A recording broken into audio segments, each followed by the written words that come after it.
डोला शोला चमक रहा है, लगता है अभी अभी जिम करके आ रहे हो। अरे ये तो कुछ नहीं है, अभी तो मुझे अपने डोले को 30 इंच का करना है। अरे सूरज भाई, 30 इंच की तो मेरी कमर है।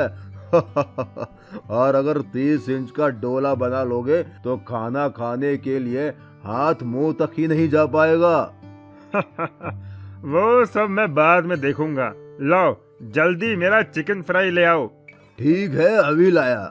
दुकानदार जाता है और एक बड़े से बर्तन में ढेर सारा चिकन लाता है। ये देखकर नमन, अरे भाई, तुम्हारे और दोस्त भी आ रहे हैं क्या, जो इतना सारा चिकन ले लिया है? अरे नहीं नहीं, ये तो मेरा अकेले का खाना है। लगता है तुम इस गांव में नए आए हो। हाँ, मैं इस गांव में नया आया हूँ। ओह अच्छा, मैं तो खाने के ऊपर फूड चैलेंज गेम भी खेलता हूँ। आज तक मुझे कोई हरा नहीं पाया है।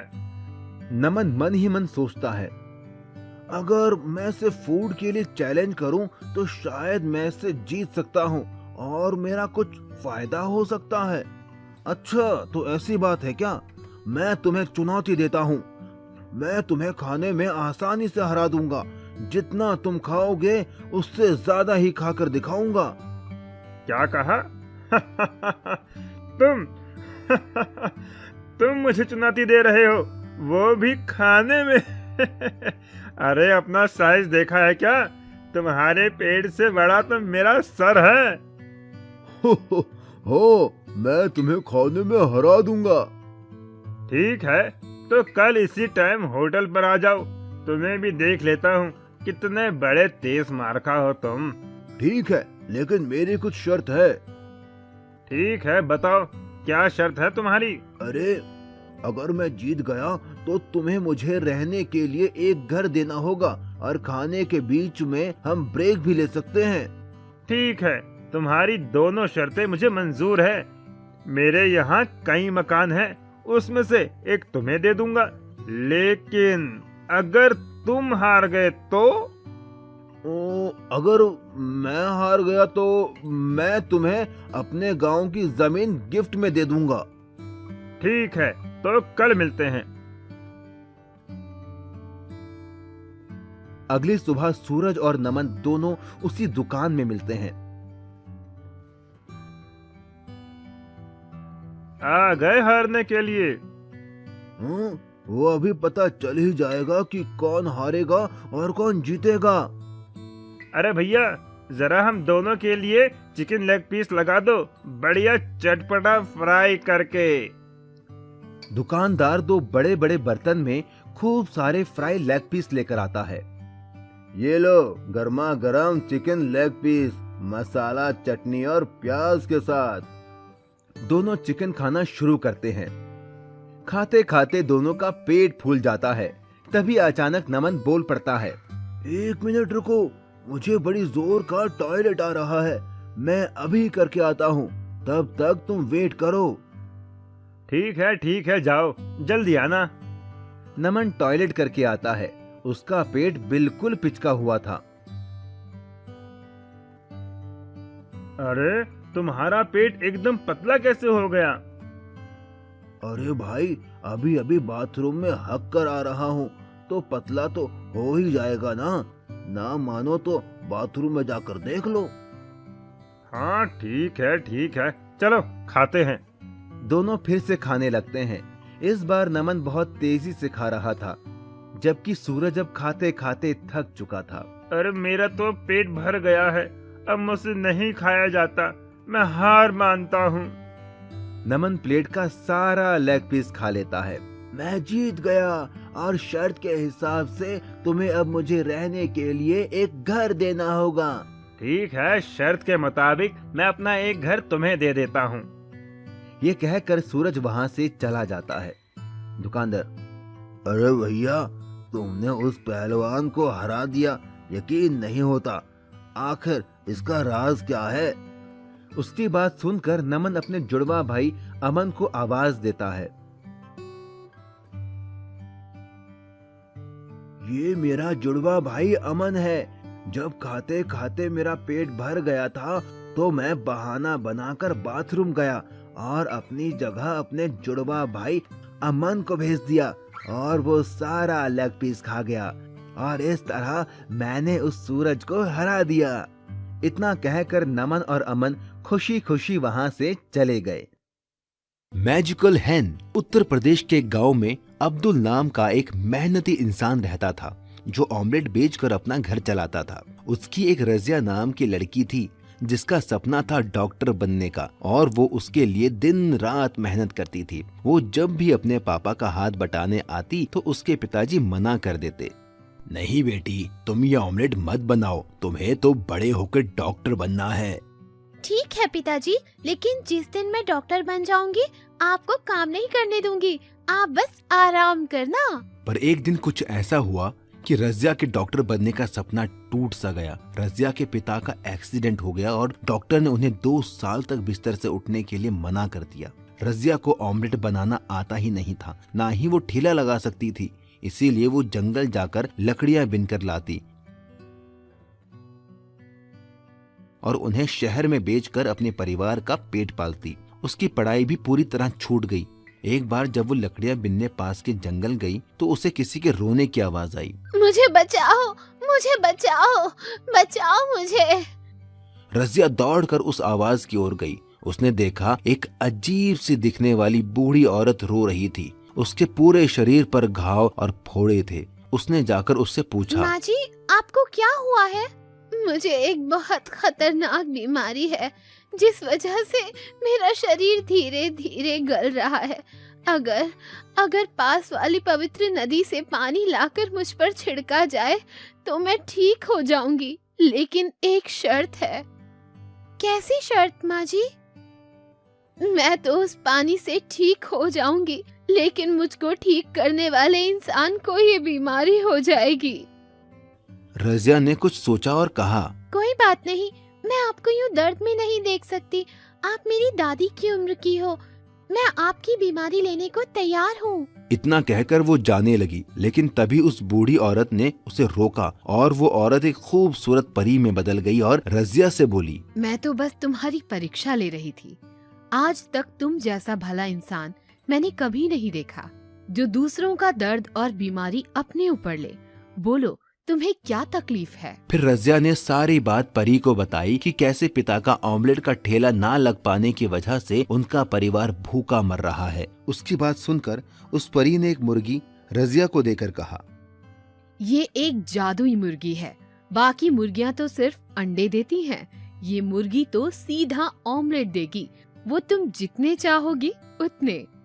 रजिया उस जादुई मुर्गी को लेकर घर आ गई और उसने फिर से ठेला लगाना शुरू कर दिया। वो एक कमरे में मुर्गी को छिपाकर ऑमलेट बनाने का नाटक करने लगी ताकि किसी को जादुई मुर्गी का पता ना चले। वो मुर्गी दिन में जितने ऑमलेट चाहे उतने देती। यही नहीं, उसके ऑमलेट सबसे टेस्टी थे। इस वजह से बाकी ऑमलेट बेचने वालों के यहाँ लोगों ने आना बंद कर दिया। इस बात से जलकर उनके पड़ोसी सलमान ने चुपके से उस कमरे में झांका तो उसे वो जादुई मुर्गी दिख गई। उसके मन में लालच आ गया और वो मुर्गी चुराकर घर ले आया। अब मैं भी इस जादुई मुर्गी से ऑमलेट बनाकर बेचूंगा और अमीर बन जाऊंगा। चल मुर्गी, वैसा ही टेस्टी ऑमलेट दे और मुझे अमीर बना दे। लेकिन उस जादुई मुर्गी ने बदले में उसे इतना कड़वा और बदबूदार ऑमलेट दिया जिसे खाकर लोगों ने उल्टी के साथ ही लालची सलमान की पिटाई लगा दी और वो जादुई मुर्गी वापस रजिया के घर चली गई। रजिया फिर से जादुई मुर्गी का ऑमलेट बेचकर पैसे कमाने लगी और एक दिन डॉक्टर बन गई। उसके पिता अब्दुल भी ठीक हो गए। इसके बाद रजिया ने उस मुर्गी को जाने की इजाजत दे दी क्योंकि अब वो मेहनत करके पैसा कमा सकती थी। Underground food challenge. एक गांव में एक हुक्कू नाम का आदमी रहता था। वो देखने में हट्टा कट्टा मोटा तगड़ा था। हुक्कू बहुत ज्यादा खाने का शौकीन था। हुक्कू अपने खाने की वजह से पूरे गांव में मशहूर था। वो लोगों के साथ तरह तरह के फूड चैलेंज करता था और जीतता भी था। हुक्कू ने एक कुत्ता भी पाला हुआ था।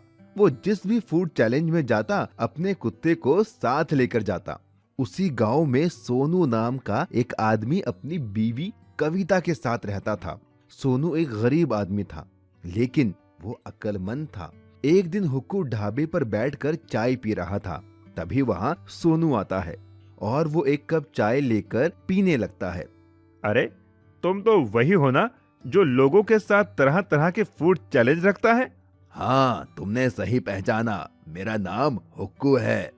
हम जैसों को तो पेट भरने के लिए पैसे कमाने पड़ते हैं, लेकिन तुम तो अपना पेट भरने के साथ पैसे कमाते हो। बढ़िया काम है। मेरे जितना खाना खाना बच्चों का खेल नहीं है। तुम जिस दिन मेरे साथ फूड चैलेंज खेलोगे तो पता चल जाएगा। क्या कहते हो जाए मुकाबला? अरे नहीं नहीं, आज नहीं। इतना कहकर सोनू वहाँ से चला जाता है। सोनू घर पहुँचने पर अपनी बीवी कविता के पास जाता है। कविता, पता है आज मुझे हुक्कू मिला था। हुक्कू? ये कौन है? वही आदमी जो लोगों के साथ फूड चैलेंज खेलता है। वो तो मुझे भी फूड चैलेंज खेलने को बोल रहा था। अच्छा, अजी तो एक काम करिए ना, आप भी उससे फूड चैलेंज खेल लीजिए। अगर हार गया तो पैसे भी देने पड़ सकते हैं। एक बार फूड चैलेंज खेल कर तो देखिए। कविता के बहुत कहने पर सोनू फूड चैलेंज खेलने के लिए मान जाता है। सोनू अगले दिन हुक्कू के पास जाता है। हाय हुक्कू भाई, कैसे हो? अरे, तुम तो सोनू हो, बोलो कैसे आना हुआ? मैं तुम्हें चैलेंज करता हूँ, क्या तुम मेरे साथ फूड चैलेंज खेलोगे? क्या कहा?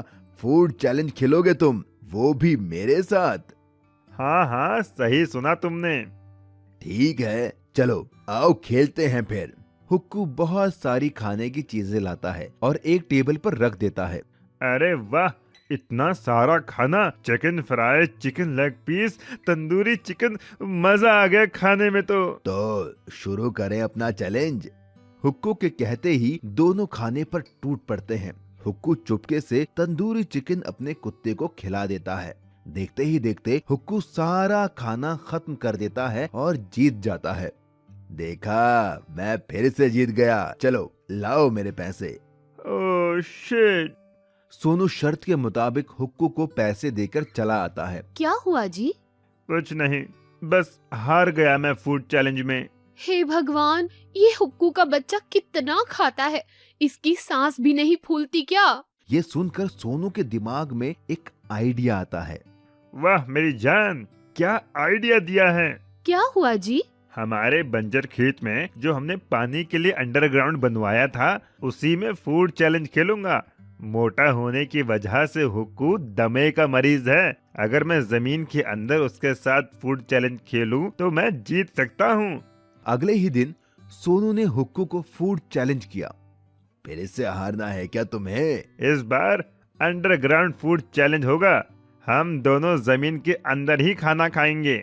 हुक्कू सोचता है कि वो जमीन के अंदर भी अपना कुत्ता ले जाएगा और चुपके से उसे खाना खिला देगा और बेईमानी करके जीत जाएगा। हुक्कू सोनू की शर्त मान लेता है।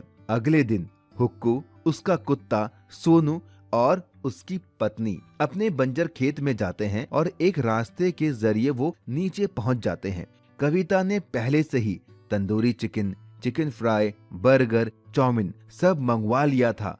कविता कुत्ते और हुक्कू के बीच में आकर बैठ जाती है ताकि हुक्कू बेईमानी न कर पाए। दोनों में फूड चैलेंज शुरू हो जाता है। खाते खाते अचानक हुक्कू को सांस लेने में दिक्कत होने लगती है। उसका कुत्ता भी उससे दूर था, वो बेईमानी भी नहीं कर सकता था। अरे बाप रे, अब और मुझसे नहीं खाया जाएगा, मैं अपनी हार मानता हूँ। ये सुनकर वो सारे बाहर आते हैं। हुक्कू सोनू को पैसे देता है और चला जाता है। सोनू और कविता भी खुशी खुशी अपने घर चले जाते हैं। इस तरह सोनू ने अपनी अक्लमंदी से फूड चैलेंज को जीत लिया था। नागराज का खजाना। सुनो, हमारे इस जंगल में कितने सारे नाग हैं। क्यों ना हम उन्हें शहर में बेचकर खूब सारा पैसा कमाएं? फिर हमारे पास भी बड़ी गाड़ी होगी, स्विमिंग पूल होगा जिसमें गर्म पानी होगा, मेरे पास गहने भी होंगे। हाँ, सही कहा, हम ऐसा ही करते हैं। फिर हमारे पास भी शहर में बड़ा घर होगा। चलो अभी जंगल जाते हैं और नाग पकड़कर लाते हैं। ये कहकर दोनों एक बड़ा थैला लेकर जंगल की ओर नाग पकड़ने निकल गए। लेकिन उनकी ये बात उनके पड़ोस में रहने वाली एक लड़की सीता ने सुन ली और उसने अपने पिता को बताया। पिताजी, मैंने बगल वाले पति पत्नी को नाग पकड़कर शहर में बेचने की बात सुनी। ऐसे तो हमारे जंगल के सारे नाग खत्म हो जाएंगे। सही कहा, ये नाग और बाकी जानवर हमारी प्रकृति के लिए बहुत जरूरी है। अगर ये जानवर नहीं होंगे तो ना तो ये जंगल होगा और ना ही इस धरती पर जीवन। हमें उन्हें रोकना होगा। मेरे पास एक प्लान है। इतना कहकर वो बाप बेटी उन पति पत्नी से नागों को बचाने के लिए उनके घर के पीछे झाड़ियों में छिप गए। थोड़ी ही देर में वो पति पत्नी अपने बड़े से थैले में ढेर सारे नाग नागिन पकड़कर ले आए और उन्हें आंगन में रखकर सुबह शहर में बेचने का प्लान करने लगे और धीरे धीरे दोनों सो गए। लेकिन जैसे ही वो सोए, सीता और उसके पिता उन पति पत्नी के घर चुपके से पहुंच गए और चुपके से उनके नागों का वो थैला उठा ले आए। पिताजी, हमने नाग लालचियों के घर से चुरा तो लिए, लेकिन अब इनको करेंगे क्या? मैं जंगल में एक जगह जानता हूँ जहाँ सांपों के घर बने हुए हैं। हम इन नागों को वहीं आजाद कराते हैं। ये कहकर वो दोनों घने जंगल की ओर चल दिए और उन्होंने वो थैला खोलकर उन नागों को आजाद कर दिया। लेकिन जैसे ही वो नाग बाहर आए, वो सारी जगह हीरे जवाहरात, सोने, चांदी और ढेर सारे पैसों से भर गई। तभी उन नागों का राजा नागराज बोला, तुम दोनों ने हम नागों को उन लालची पति पत्नियों की कैद से आजाद करके बहुत पुण्य का काम किया है। मैं नागों का राजा नागराज हूँ और मैं अपना ये सारा खजाना तुम्हें देता हूँ। तुम ये ले जाओ और अपनी बाकी की जिंदगी आराम से जीना। सीता और उसके पिता ने उन नागों का धन्यवाद दिया और सारा खजाना लेकर घर आ गए। पर रास्ते में उन्हें वो लालची पति पत्नी मिले। उन्होंने उनसे पूछा कि वो ये खजाना कहाँ से लाए। जब सीता और उसके पिता ने उन्हें कुछ नहीं बताया तो वो उनके पैरों के निशान का पीछा करते हुए उस जगह पर पहुँच गए जहाँ वो खजाना था। और जैसे ही उन्होंने नागराज का वो खजाना देखा, वो खुश हो गए। वाह, यहाँ तो कितना सारा खजाना है। हम ये खजाना ले लेते हैं और मजे से जिंदगी काटेंगे। हाँ, चलो ये खजाना ले चलते हैं। लेकिन वो नहीं जानते थे कि नागराज ने उन्हें फंसाने के लिए ये जाल बिछाया था। जैसे ही उन लालची पति पत्नी ने वो खजाना छुआ, वो खजाना गायब हो गया और वहाँ वो सारे नाग आ गए जिन्हें उन्होंने पकड़ा था और सब ने उन्हें अपना बदला लेने के लिए डस लिया और उन्हें उनके पापों की सजा मिल गई। तभी कहते हैं, लालच करना बुरी बात है और किसी की मदद करना अच्छी बात है। Underground food challenge. एक गांव में एक हुक्कू नाम का आदमी रहता था। वो देखने में हट्टा कट्टा मोटा तगड़ा था। हुक्कू बहुत ज्यादा खाने का शौकीन था। हुक्कू अपने खाने की वजह से पूरे गांव में मशहूर था। वो लोगों के साथ तरह तरह के फूड चैलेंज करता था और जीतता भी था। हुक्कू ने एक कुत्ता भी पाला हुआ था। वो जिस भी फूड चैलेंज में जाता, अपने कुत्ते को साथ लेकर जाता। उसी गांव में सोनू नाम का एक आदमी अपनी बीवी कविता के साथ रहता था। सोनू एक गरीब आदमी था, लेकिन वो अक्लमंद था। एक दिन हुक्कू ढाबे पर बैठकर चाय पी रहा था। तभी वहाँ सोनू आता है और वो एक कप चाय लेकर पीने लगता है। अरे, तुम तो वही हो ना जो लोगों के साथ तरह तरह के फूड चैलेंज रखता है? हाँ, तुमने सही पहचाना। मेरा नाम हुक्कू है। हम जैसों को तो पेट भरने के लिए पैसे कमाने पड़ते हैं, लेकिन तुम तो अपना पेट भरने के साथ पैसे कमाते हो। बढ़िया काम है। मेरे जितना खाना खाना बच्चों का खेल नहीं है। तुम जिस दिन मेरे साथ फूड चैलेंज खेलोगे तो पता चल जाएगा। क्या कहते हो जाए मुकाबला? अरे नहीं नहीं, आज नहीं। इतना कहकर सोनू वहाँ से चला जाता है। सोनू घर पहुँचने पर अपनी बीवी कविता के पास जाता है। कविता, पता है आज मुझे हुक्कू मिला था। हुक्कू? ये कौन है? वही आदमी जो लोगों के साथ फूड चैलेंज खेलता है। वो तो मुझे भी फूड चैलेंज खेलने को बोल रहा था। अच्छा, अजी तो एक काम करिए ना, आप भी उससे फूड चैलेंज खेल लीजिए। अगर हार गया तो पैसे भी देने पड़ सकते हैं। एक बार फूड चैलेंज खेल कर तो देखिए। कविता के बहुत कहने पर सोनू फूड चैलेंज खेलने के लिए मान जाता है। सोनू अगले दिन हुक्कू के पास जाता है। हाय हुक्कू भाई, कैसे हो? अरे तुम तो सोनू हो, बोलो कैसे आना हुआ? मैं तुम्हें चैलेंज करता हूँ, क्या तुम मेरे साथ फूड चैलेंज खेलोगे? क्या कहा? फूड चैलेंज खेलोगे तुम, वो भी मेरे साथ? हाँ हाँ, सही सुना तुमने। ठीक है, चलो आओ खेलते हैं फिर। हुक्कू बहुत सारी खाने की चीजें लाता है और एक टेबल पर रख देता है।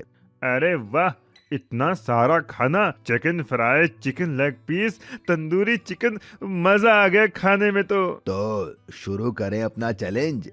हुक्कू के कहते ही दोनों खाने पर टूट पड़ते हैं। हुक्कू चुपके से तंदूरी चिकन अपने कुत्ते को खिला देता है। देखते ही देखते हुक्कू सारा खाना खत्म कर देता है और जीत जाता है।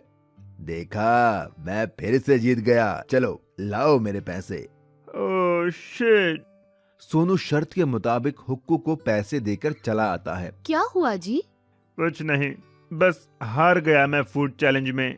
हे भगवान, ये हुक्कू का बच्चा कितना खाता है, इसकी सांस भी नहीं फूलती क्या? ये सुनकर सोनू के दिमाग में एक आइडिया आता है। वाह मेरी जान, क्या आइडिया दिया है! क्या हुआ जी? हमारे बंजर खेत में जो हमने पानी के लिए अंडरग्राउंड बनवाया था, उसी में फूड चैलेंज खेलूंगा। मोटा होने की वजह से हुक्कू दमे का मरीज है। अगर मैं जमीन के अंदर उसके साथ फूड चैलेंज खेलूं तो मैं जीत सकता हूँ। अगले ही दिन सोनू ने हुक्कू को फूड चैलेंज किया। फिर से हारना है क्या तुम्हें? इस बार अंडरग्राउंड फूड चैलेंज होगा। हम दोनों जमीन के अंदर ही खाना खाएंगे। हुक्कू सोचता है कि वो जमीन के अंदर भी अपना कुत्ता ले जाएगा और चुपके से उसे खाना खिला देगा और बेईमानी करके जीत जाएगा। हुक्कू सोनू की शर्त मान लेता है। अगले दिन हुक्कू, उसका कुत्ता, सोनू और उसकी पत्नी अपने बंजर खेत में जाते हैं और एक रास्ते के जरिए वो नीचे पहुंच जाते हैं। कविता ने पहले से ही tandoori chicken, chicken fry, burger, chow mein सब मंगवा लिया था। कविता कुत्ते और हुक्कू के बीच में आकर बैठ जाती है ताकि हुक्कू बेईमानी ना कर पाए। दोनों में फूड चैलेंज शुरू हो जाता है।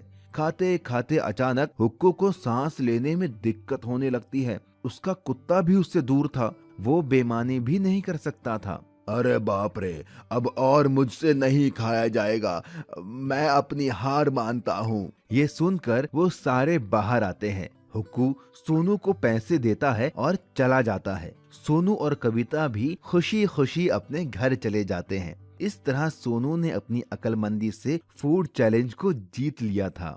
सास बहू chicken leg piece challenge. Bastipur नाम के एक गांव में एक रीमा नाम की एक लड़की रहती थी।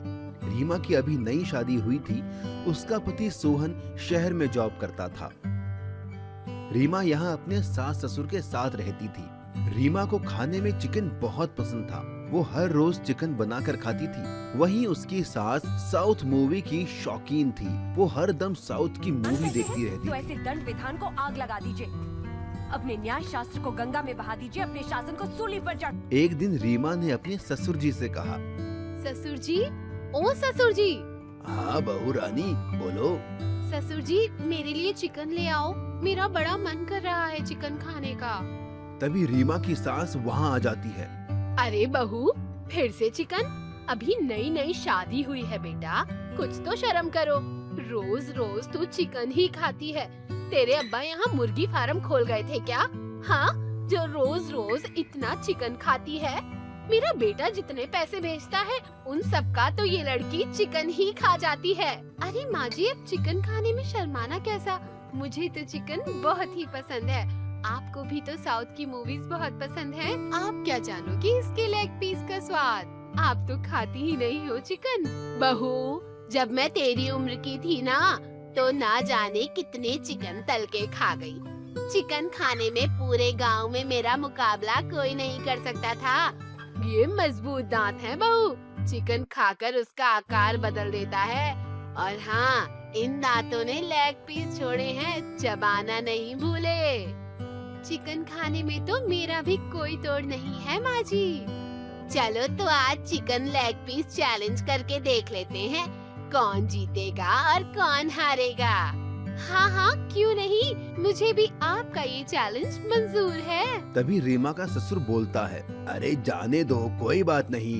चिकन के लिए अब तुम दोनों क्यों लड़ रही हो? नहीं कटप्पा, इसने मुझे ललकारा है। माहेशमती की शपथ, इस लेग पीस चैलेंज में तो मैं ही जीतूंगी। हाँ कटप्पा, अरे मैं तुम्हारा पति हूँ, कोई कटप्पा अटप्पा नहीं हूँ। और कौन सा माहेश्वती, बस्तीपुर में रहते हैं हम। भल्लाल देव, तुम्हारा इतना दुस्साहस। आए, लगता है इससे सिर पर देव सेना आ गई है।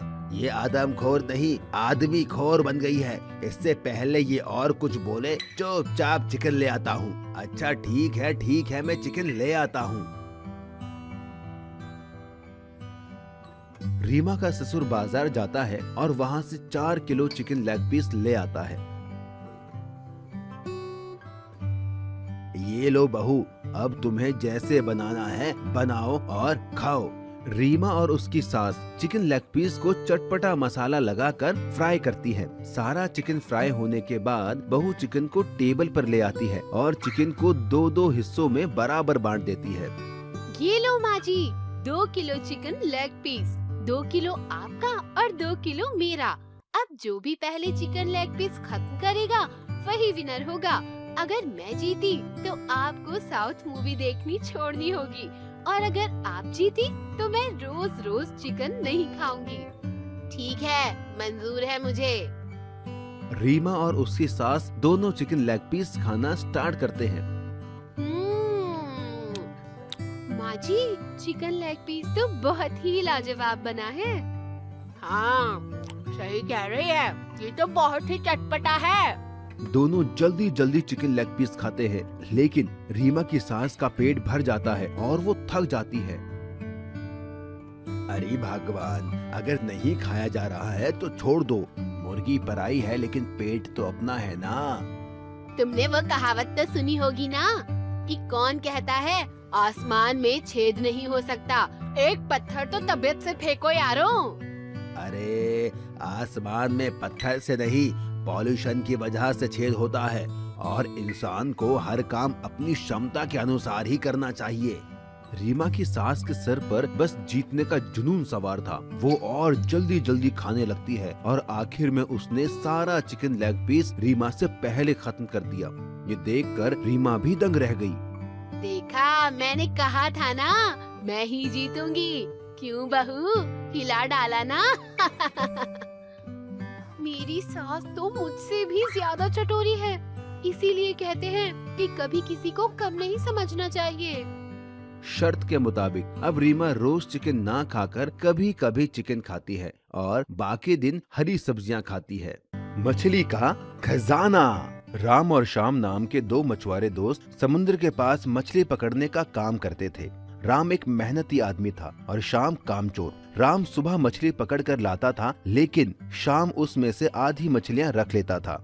एक दिन गुस्सा होकर राम ने श्याम से कहा, श्याम भाई, मैं सुबह 4 बजे उठ के समुद्र में बोट लेकर मछलियां पकड़ने जाता हूँ। तुम घर में रहते हो और 8 बजे तक सोते हो, पर जब मैं मछलियां पकड़ कर लाता हूँ तो तुम उसमें से आधी मछलियां रख लेते हो। यह अच्छी बात नहीं। अगर तुम मेरे साथ चलो तो हम दुगनी मछलियां पकड़ कर ला सकते हैं।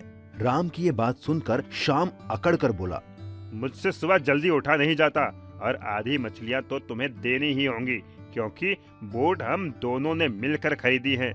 राम एक भला इंसान था, इसीलिए श्याम को झगड़ता देख वो वापस आ गया और सारी बात घर पर बताई। राम की बात सुनकर राम की बेटी राधा बोली, आप चिंता मत कीजिए पापा, मैडम कहती है जो लोग आलसी होते हैं वो एक न एक दिन पछताते हैं, और मेहनत करने वाला इंसान जिंदगी में हमेशा आगे बढ़ता है। आपकी मेहनत एक दिन जरूर रंग लाएगी। रही बात आपकी मदद की, तो स्कूल जाने से पहले मैं आपकी मदद करने चला करूँगी। अपनी छोटी सी बेटी के मुंह से इतनी बड़ी बात सुनकर राम को बहुत खुशी मिली। राम और उसकी बेटी दोनों अब साथ मछलियां पकड़ने जाते। राम जाल फेंक के मछलियां पकड़ता और उसकी बेटी राधा उन मछलियों को साफ करके टोकरी में जमाती। पापा वो देखो, वो कितनी बड़ी मछली है। हाँ, आज तक मैंने इससे बड़ी मछली यहाँ नहीं देखी। आओ इसे पकड़ते हैं। ये कहकर राम ने जाल फेंका और मछली पकड़ में आ गई। लेकिन तभी उन्हें किसी के रोने की आवाज आई। बेटी, ये रोने की आवाज कहाँ से आ रही है? मुझे तो लगता है ये रोने की आवाज मछली में से आ रही है। वो डरते हुए मछली के पास पहुंचा। उसके पास पहुंचते ही वो मछली और जोर से रोने लगी। मुझे छोड़ दो, मुझे जाने दो, मुझे मत पकड़ो। लेकिन अगर हम मछुआरे मछली ही नहीं पकड़ेंगे तो हम खाएंगे क्या? तुम्हें पकड़ना मेरी मजबूरी है। लेकिन पिताजी, हमसे आज तक किसी मछली ने अपनी जान की भीख नहीं मांगी है। इसका रोना मुझसे नहीं देखा जा रहा। देखा तो मुझसे भी नहीं जा रहा। चलो हम इसे छोड़ देते हैं। और जैसे ही राम ने उस मछली को छोड़ा तो उस मछली ने और बड़ा रूप ले लिया और उन दोनों से खुश होकर बोली, मैं कोई आम मछली नहीं, मछलियों की रानी हूँ। मैं तुम्हारी परीक्षा ले रही थी। एक मछुआरा होते हुए तुम्हारे दिल में मछली के लिए दया देखकर मैं बहुत प्रसन्न हुई हूँ। मेरे पेट के अंदर ढेर सारा सोना, खजाना, हीरे जवाहरात है। तुम इन्हें लेकर एक अच्छा जीवन जी सकते हो। और जैसे ही राम और उसकी बेटी राधा ने मछली के पेट का वो खजाना देखा तो दोनों दंग रह गए। उन्हें मछली की रानी के पेट में बहुत सारा धन दिखा। मछली की रानी वो सारा धन देकर उन्हें वहाँ से चली गई। जब वो वापस लौटे तो शाम ने उनसे पूछा, तुम्हारे पास इतना खजाना कहाँ से आया? ये तो हमको मछली की रानी ने दिया है। तो मैं भी कल जाऊंगा और मछली की रानी के पेट से खजाना लेकर आऊंगा। और अगले दिन शाम भी खजाने की तलाश में समुद्र में गया। उसकी भी परीक्षा लेने के लिए मछली रानी वहाँ पहुँची। शाम ने उसे पकड़ लिया और वो रो के बोली, मुझे छोड़ दो, मुझे मत पकड़ो, मुझे छोड़ दो, छोड़ दो। लेकिन शाम एक लालची इंसान था तो उसने मछली की रानी से कहा, नहीं, मुझे पता है तुम्हारे पेट में खजाना है। मैं तुम्हारा पेट काटूंगा और सारा खजाना लेके अमीर बन जाऊंगा। इतना कहकर उसने चाकू लेकर मछली को मार दिया और इससे गुस्सा होकर मछली की रानी एक तूफान में बदल गई और उसने शाम की बोट डुबा दी और शाम पानी में डूब गया। राम को उसके अच्छे होने का इनाम मिला और शाम को उसके लालची होने की सजा। तभी कहते हैं, लालच करना बुरी बात होती है। चिकन लेग पीस चुनौती। एक गांव में सूरज नाम का एक आदमी रहता था। सूरज एकदम पहलवान जैसा था, देखने में एकदम हट्टा कट्टा बॉडी बिल्डर जैसा। सूरज पूरे दिन बस जिम करता और खाता रहता था। उसी गांव में एक नमन नाम का आदमी रहता था। नमन इस गांव में अभी नया नया आया था। नमन यहाँ अपने जुड़वा भाई के साथ एक किराए के मकान में रहता था और काम की तलाश में भी इधर उधर घूमता रहता था। एक दिन नमन होटल पर बैठकर चाय पी रहा था। तभी वहां पर सूरज आया। अरे भाई, 5 किलो चिकन फ्राई कर देना और साथ में प्याज और हरी चटनी भी देना। बड़ी भूख लगी है। लाओ लाओ, फटाफट लाओ। अरे सूरज भाई, आज तो एकदम डोला शोला चमक रहा है। लगता है अभी अभी जिम करके आ रहे हो। अरे ये तो कुछ नहीं है। अभी तो मुझे अपने डोले को 30 इंच का करना है। अरे सूरज भाई, 30 इंच की तो मेरी कमर है। और अगर 30 इंच का डोला बना लोगे तो खाना खाने के लिए हाथ मुंह तक ही नहीं जा पाएगा। वो सब मैं बाद में देखूंगा। लाओ जल्दी मेरा चिकन फ्राई ले आओ। ठीक है, अभी लाया। दुकानदार जाता है और एक बड़े से बर्तन में ढेर सारा चिकन लाता है। ये देखकर नमन, अरे भाई, तुम्हारे और दोस्त भी आ रहे हैं क्या, जो इतना सारा चिकन ले लिया है? अरे नहीं नहीं, ये तो मेरा अकेले का खाना है। लगता है तुम इस गांव में नए आए हो। हाँ, मैं इस गांव में नया आया हूँ। ओह अच्छा, मैं तो खाने के ऊपर फूड चैलेंज गेम भी खेलता हूँ। आज तक मुझे कोई हरा नहीं पाया है।